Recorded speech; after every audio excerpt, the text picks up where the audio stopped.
Urgente acaba de confirmar la policía de las autoridades en Bogotá que atentaron en contra del precandidato presidencial Miguel Uribe Turbay, a quien vemos en pantalla. El atentado fue en el occidente de Bogotá, en el barrio Modelia. Al momento, la información que se tiene es que está gravemente herido. Que tiene. Segundo, salud mental. El principal problema en Bogotá, en Colombia.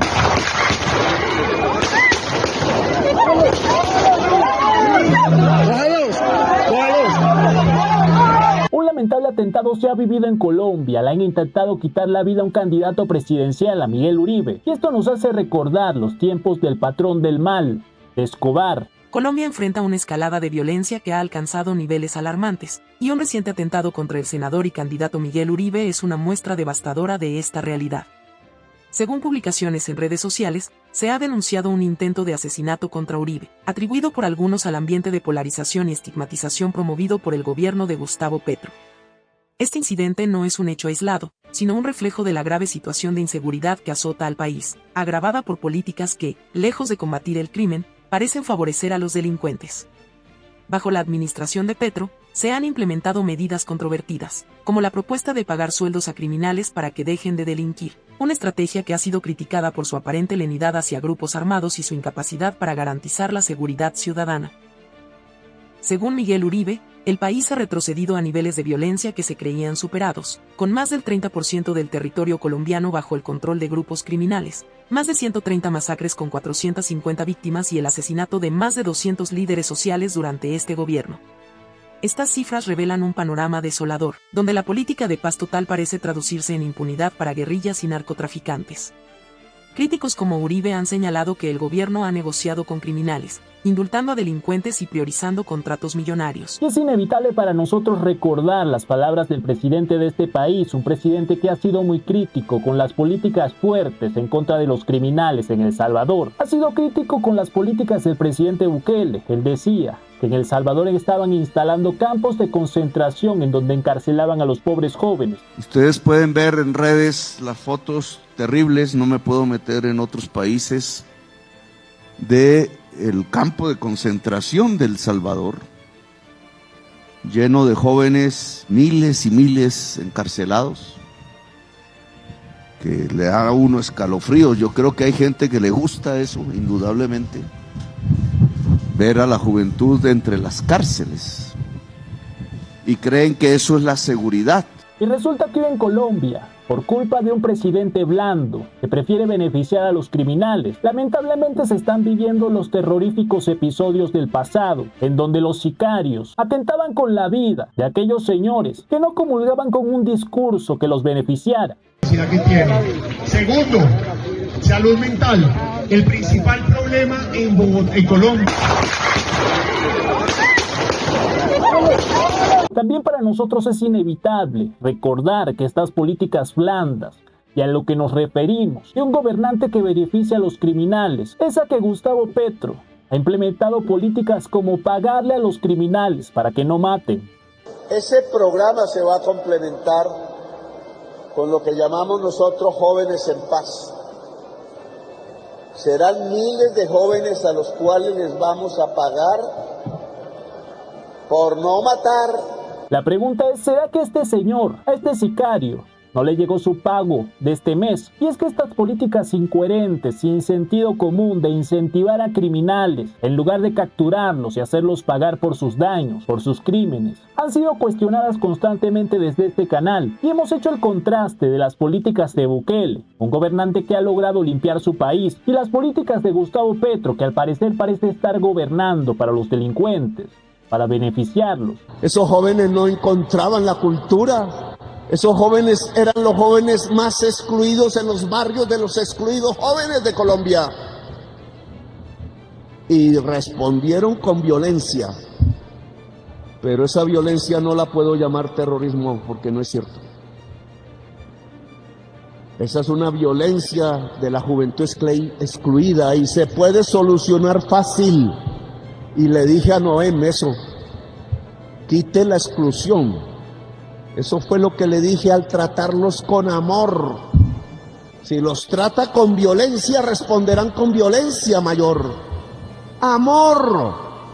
afecto. Y hoy podemos ver lo que se consigue cuando se tiene un gobernante que en lugar de aplicar la justicia, en lugar de hacer lo correcto y castigar a los delincuentes, para que entiendan que por el camino fácil, quitándole las pertenencias a otros, ejerciendo la violencia para conseguir sus cometidos, no es el camino, porque si lo hacen terminarán tras las rejas. Hemos hecho ese contraste entre las políticas de Petro y las de Bukele, y la conclusión que hemos tenido hasta ahora es que en El Salvador hoy se respira paz, tranquilidad, la gente tiene libertad de caminar por sus calles tranquilas. Y en Colombia, la Colombia liderada por Gustavo Petro, están ocurriendo estos episodios que nos recuerdan el terrorífico pasado que ha vivido este país, en donde los criminales intentaban arrodillar al gobierno, al Estado, al pueblo, por medio de la violencia. Un pasado al que no se puede volver. Y este episodio sirve para ejemplificar lo que está en juego en las próximas elecciones presidenciales en Colombia. Elegir un camino en donde no se siga acabando con la vida de inocentes del pueblo, o un camino en donde los gobernantes estén aplicando políticas tan incoherentes como pagarle a los criminales, y de todas formas esto no funciona. Veamos este reportaje.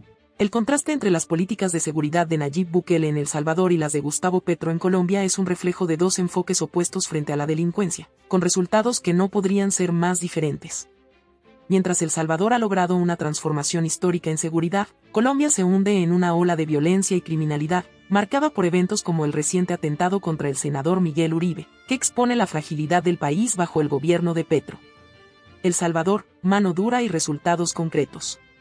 Nayib Bukele ha implementado una estrategia de seguridad implacable, centrada en el combate frontal contra las pandillas y el crimen organizado. Con medidas como el régimen de excepción y la construcción del Centro de Confinamiento del Terrorismo, CECOT, El Salvador ha pasado de ser uno de los países más violentos del mundo a registrar más de 500 días sin homicidios en algunos periodos, según publicaciones en X.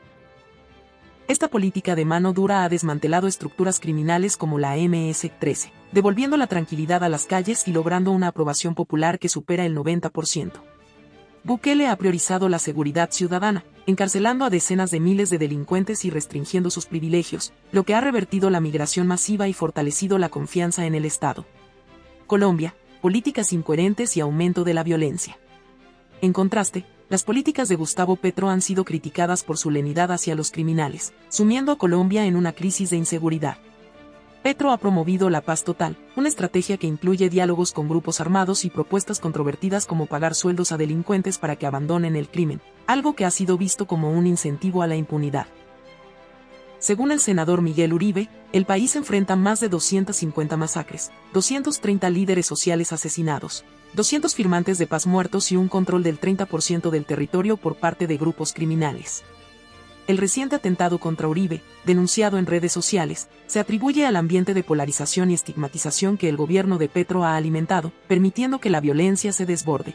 Esta lamentable noticia ha causado mucha conmoción, una noticia bastante impactante, y esperemos que el candidato Miguel Uribe pueda recuperarse lo más pronto de esto, tenga la fuerza para continuar y que sobre todas las cosas no gane la violencia, una violencia que desde la política se manifiesta, que es precisamente el bando que representa a Miguel Uribe, al que los políticos de izquierda catalogan como fascistas, de ultraderecha, pero que desde este mismo canal ya hemos evidenciado 3 atentados en contra de la ultraderecha fascista. Lamentablemente en Ecuador le quitaron la vida al candidato presidencial Villavicencio, un candidato que también se manifestaba en contra de los delincuentes, de aplicar políticas similares a las del presidente Nayib Bukele. En los Estados Unidos atentaron en 2 ocasiones en contra de Donald Trump, y ahora en Colombia le intentan quitar la vida a Miguel Uribe. No es la primera vez que digo esta misma frase en este canal, en uno de mis videos, que esto nos recuerda a los tiempos de Escobar, en donde los criminales intentaban arrodillar a la política, intentaban callar a aquellos políticos que no les convenían, para dar un mensaje de que ellos tenían el poder. Por supuesto, los criminales intentan callar a los que no les conviene, y están de parte de aquellos políticos que los benefician. La pregunta es, ¿seguiremos permitiendo que los criminales se salgan con la suya? ¿Seguiremos permitiendo que los políticos sean más bien cómplices de la criminalidad, y que mientras tanto el pueblo sigan siendo cifras, números, de personas que pierden la vida a diario, nuestros pueblos sigan bañándose de sangre, mientras algunos gobernantes osan atacar y criticar las políticas de Nayib Bukele, diciendo que pobrecitos los criminales que está encarcelando, que son pobres jóvenes? Déjeme decirle que uno de los presuntos sicarios de este atentado era bastante joven, tenía 15 años. Casualmente también hay declaraciones de Gustavo Petro criticando a Bukele porque encarcelaba menores.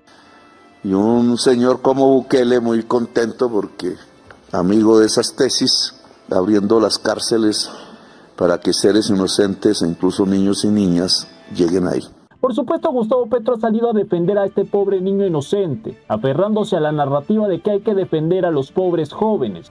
Los patrones del crimen repiten los patrones de la muerte de la mayoría de los dirigentes políticos de Colombia. Menores de edad utilizados, menores asesinos que saben matar como el mejor de los asesinos, pagos porque su familia es pobre. La vida de la víctima en buenas manos está y confiamos. Y la vida del asesino, que es un menor de edad, un niño. Las leyes y las normas nos obligan a proteger al niño por ser niño, porque si no cuidamos los niños de la patria, no tendremos patria.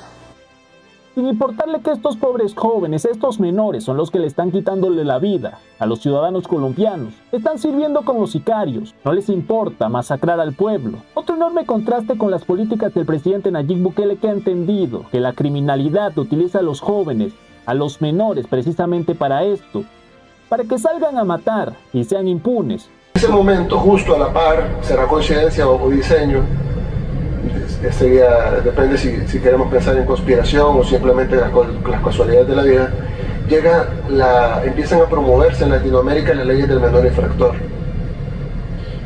Coincidentalmente, la mayoría de pandilleros eran menores y todos los reclutas, el 100% eran menores. Ellos reclutaban gente de 12 a 18 años, entonces todos los reclutas eran impunes ante la ley, consiguiendo que el crimen se salga con la suya. Es por esta razón que si estos menores se atreven a cometer estas atrocidades, tendrán que pagar. De lo contrario, seguiremos viendo más episodios como este. Y peor aún, la criminalidad, entendiendo que así puede salirse con la suya, continuará utilizando a los menores, a los jóvenes como brazo armado y con total impunidad. Pero ¿cuáles son los límites? Seguir permitiendo que los delincuentes se salgan con la suya, no aplicar mano dura para no violar los derechos humanos de sicarios, aplicar políticas incoherentes como darles un sueldo, que se ha evidenciado que no funciona, o salir a perseguir a los criminales, no permitir que vuelvan a salir a la calle, no beneficiarlos, no tratarlos como pobres inocentes, que pobrecitos, salen a matar porque no tienen otra cosa de qué vivir, que salgan a trabajar, que se deje de utilizar el dinero de los contribuyentes para beneficiar a criminales, y que llegue un gobierno coherente a Colombia que se ponga los pantalones y haga lo correcto. La pregunta es: ¿qué opinan ustedes de todo esto? Esperemos que el candidato Miguel Uribe salga de esto lo más pronto posible, que se haga todo lo posible para que no se repitan estas situaciones, que recordemos, es un político, cuenta con seguridad, y aún así fácilmente han atentado en contra de su vida.